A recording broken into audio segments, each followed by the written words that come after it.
लग्नानंतर होईलच प्रेम या सिरियलमध्ये आपण पुढे पाहणार आहोत की नंदिनी ही आपल्या घरी चाललेली असते आणि ती एका रिक्षामध्ये बसते.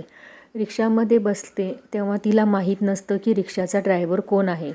तिला नंतर समजतं की रिक्षाचा हा ड्रायव्हर जीवा आहे. जीवा तिची समजूत घालण्यासाठी रिक्षा ड्रायव्हर बनून आलेला असतो. जीवा खूप प्रयत्न करतो तिला समजवण्याचा. इकडे पार्थची गाडी पंक्चर झालेली असते तर पार्थ रिक्षा शोधत असतो. रिक्षा शोधताना त्याला समजतं की त्या रिक्षामध्ये कोण बसलं आहे तर काव्या बसली आहे.